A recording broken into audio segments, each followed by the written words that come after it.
Hi everyone, I'm here with Liz from Premier Gems, and today I'm going to be asking her some questions around the topic of I want to buy an engagement ring. And I feel, Liz, that this topic maybe could come in handy for the gentleman in the crowd. Definitely. I get this question maybe twice a week at least. Yeah. So it's definitely something I can help you with. Awesome. Well, my first question then would be, what should I consider? What types of things should I consider before I buy? The first thing that I ask somebody who comes in who has no idea what they want is, what does she wear? What's she wearing right now? And that will really make an impact on what you decide. If she's wearing a lot of jewelry, if she's wearing some big stones, if she's wearing lots of necklaces, big earrings, you have an idea of maybe what she's doing and what she wears normally, her personal style. If I can find out a few things about her, I can get an idea about her personal style. Some people wear practically no jewelry, and that can only be a problem when you're trying to find a size. If she has a lot of rings already, you can find a size. Um, so when she's wearing practically no jewelry, try and keep it clean and simple and modern looking. It's a good way to go. We don't have to go with a lot of like a big halo or a big stone or something like that. We can do something that's more suited to her personal style.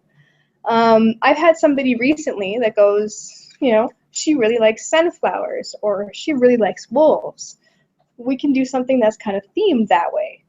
So um, there's really like, that's really the first question is, tell me about who you're shopping for. So Hmm. That sounds like a great place to start. yeah. Now, would you say, and this is probably a scary question for some guys, is there an average amount of money you would say that guys would spend on an engagement ring?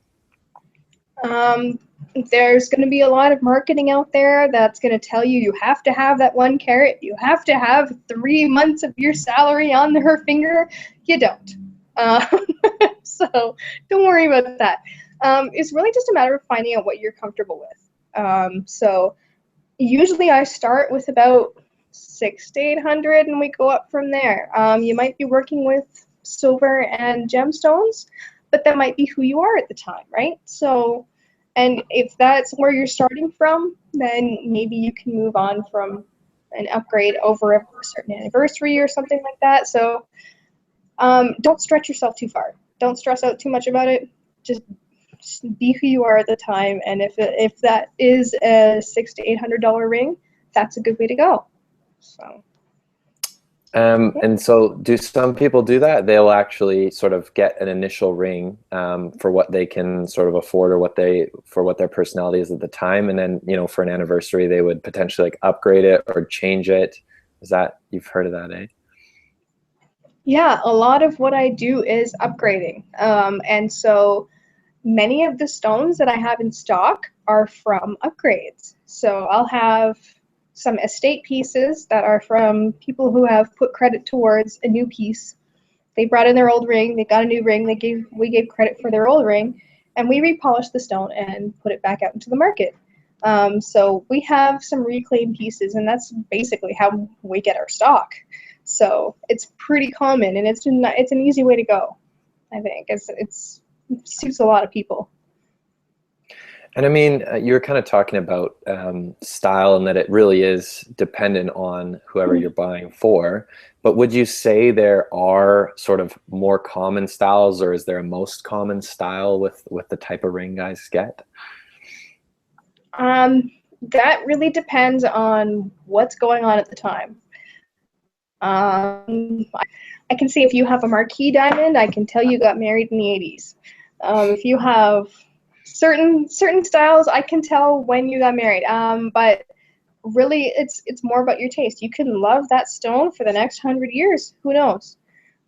So it's really more about what your personal style is, and for most, what's current, I would still say keep it simple, keep it classic. You're never going to go wrong with a round brilliant. It's been in style for the last 150 years, it's still going to be in style for the next 150 years. And so if you're really not sure of what way to go, I would still say go with a very classic look. You know, we can do like a solitaire round, and then if she really goes, oh, what were you thinking? We can work with that from there. So that Awesome. really, hopefully that helps. Yeah, no, that's hugely helpful. Now, this last question is kind of, it's sort of a story question, but what is the coolest proposal story you've ever heard? Oh, I've got a good one.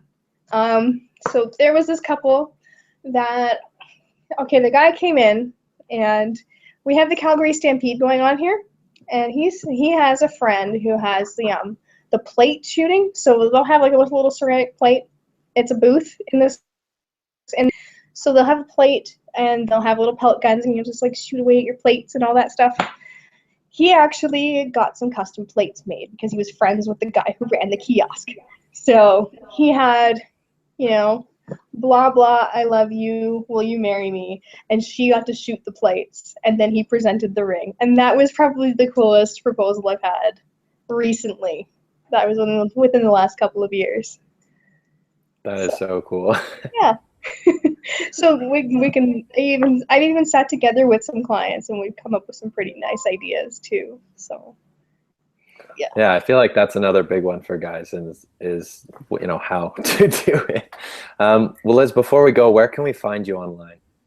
If anybody has any other questions, you can find me at Premier Gems YYC on Twitter. You can find me Premier Gems on Facebook, and Liz at Premier Gems through email. Awesome. Well, thank you for talking with me today, Liz. Absolutely. It's always great to be here. Thank you, Jordan.